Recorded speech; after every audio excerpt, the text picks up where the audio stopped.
Good morning, Dan and Amy. More Trump news. Fox News reporting Trump plans to sign executive orders reviving the Keystone XL and Dakota Access pipelines, which, of course, were stalled under the Obama administration. So more in advance of energy independence under President Trump.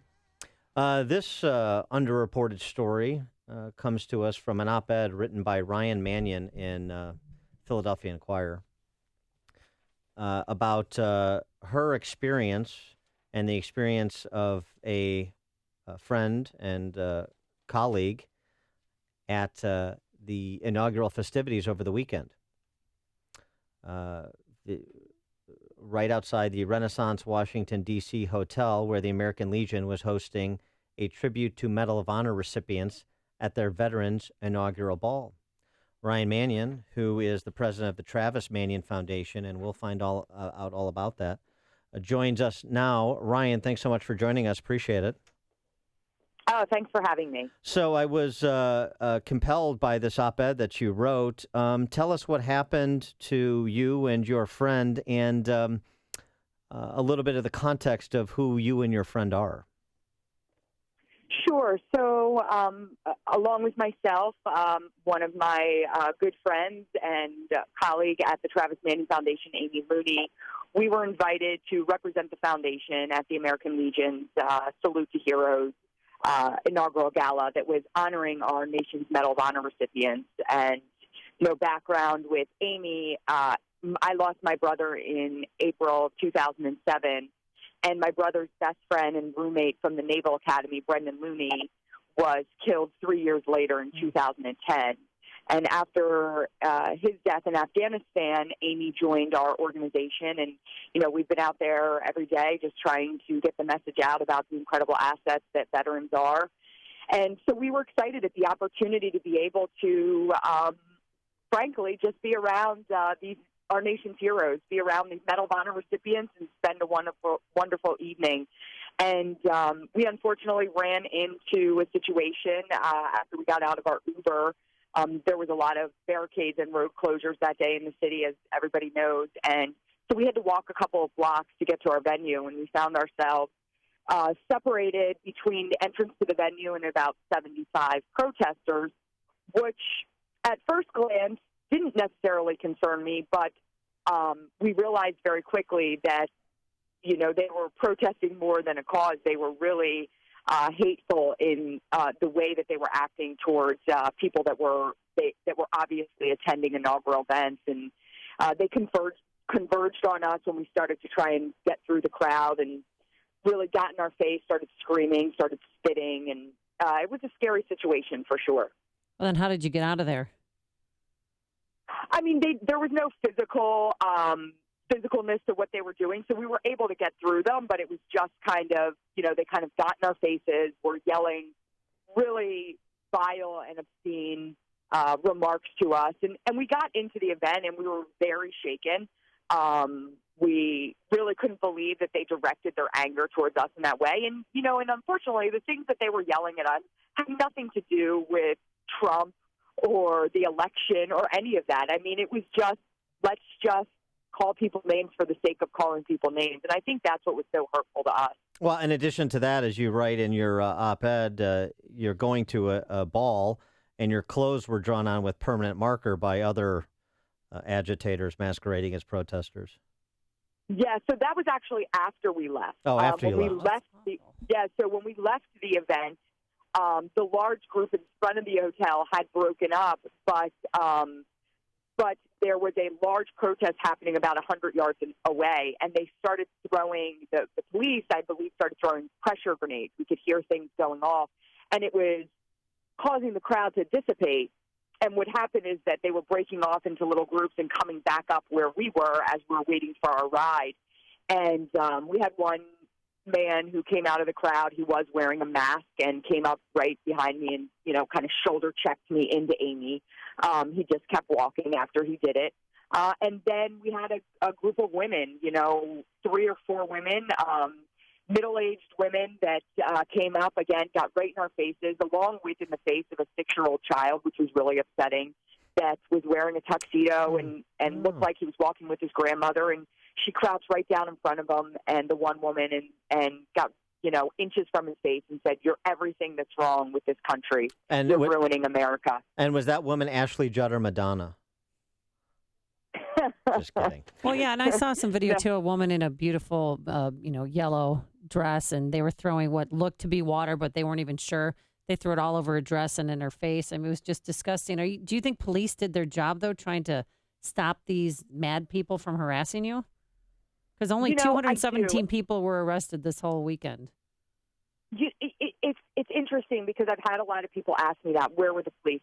The police were there. I mean, honestly, I think the police were outnumbered. So you've got a crowd of hundreds and hundreds, down. They're trying to separate that crowd. And so are they paying attention to two women that come up to me and start coloring all over me with permanent marker? No. That was probably minimal to some of the things that were really taking place, the rocks that were being thrown.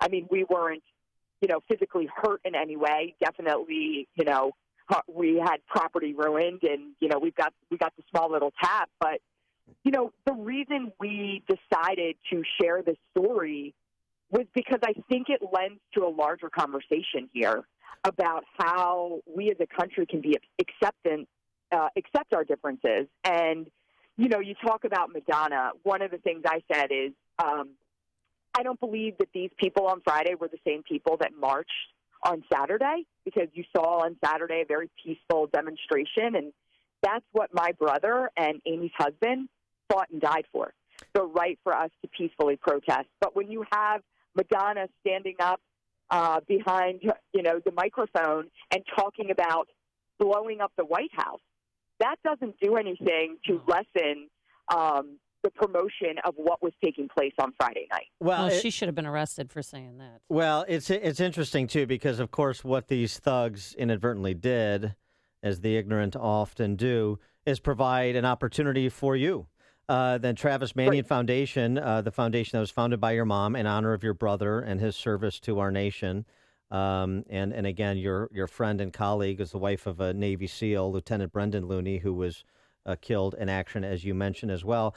And the Travis Manion Foundation, as I understand from your piece, focuses on redefining America's national character. So, they inadvertently provide you this backdrop to have the conversation about furthering the mission of the foundation named in honor of your brother. Yeah, it was kind of ironic in some sense, because again, there were a lot of really vulgar, nasty things that were yelled at us that I couldn't even repeat on air. But one of the things that got us the most is the first group of individuals that we encountered when we were kind of coming around one of the barricades. They were standing there and they were just chanting at us, "Get a job, get a job." And Amy and I, when we talked about it afterwards the next day, we said, how funny that they're telling us to get a job when our job is to make sure that we instill character in our nation's youth. And, it has opened a conversation for us. We use our nation's veterans as civic assets. We're bringing them back into communities to teach our next generation what it means to live a life of character, what it means to be a servant leader, what it means to have integrity and moral courage. And I think that in itself is what we have to talk about. So clearly we're a divided country, but how can we as a country come together and embrace our differences? I think the one thing we can all agree on is we live in the greatest country in the world.